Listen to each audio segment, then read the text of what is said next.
Le ciel s'est éclairci depuis un an dans la campagne rouennaise. Valérie Herchu travaille dans cette petite exploitation agricole avec son mari, producteur de lait de vache mais surtout d'ânesses, avec lesquels il fabrique des produits cosmétiques. C'est bien. Eux, ce sont les ânes qui ont connu Lubrizol. L'usine est à 40 km et même ici des particules sont tombées, contraignant les agriculteurs à jeter leur production. Le souvenir de cette nuit du 25 au 26 septembre 2019 la hante encore. La question qu'on se pose surtout, c'est qu'est-ce qui peut se passer demain? Qu'est-ce qui va nous arriver demain?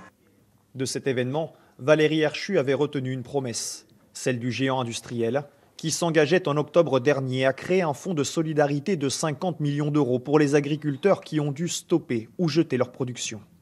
Valérie Herchu en fait partie, mais elle se sent dupée. On ne m'a pas remboursé à hauteur des pertes. On m'a juste remboursé le lait non récolté.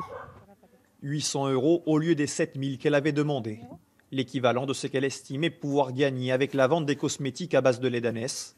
Mais ce qui l'a le plus choqué, c'est ce document qu'elle a dû signer pour obtenir l'indemnisation. Je renonce par conséquent définitivement et irrévocablement à toute réclamation, instance ou action, passée, présente ou future, à l'encontre de Lubrizol France. Ils n'ont pas acheté nos silences, ils se sont arrangés pour pas qu'on parle. L'impression d'être piégée sans recours possible. Selon cette avocate de victime de l'incendie, ce texte n'a aucune portée juridique. Il est fait pour intimider. En droit français, on ne peut pas empêcher quelqu'un de déposer plainte au pénal. Tous ceux qui ont signé ce papier ont été découragés de toutes les procédures, c'est un fait. Et c'est dommage parce que malheureusement, dans le cadre de la procédure, on va avoir une partie de la population qui n'est pas représentée. Chez Lubrizol, où il n'y a presque plus aucune trace de l'incendie qui a ravagé ses entrepôts l'an dernier, on se félicite surtout d'avoir indemnisé un maximum d'agriculteurs en un an. Bien évidemment, si d'autres choses devaient survenir à l'avenir, ce que je ne souhaite pas et ce que je ne pense pas, les agriculteurs auront toujours la possibilité d'exercer des recours.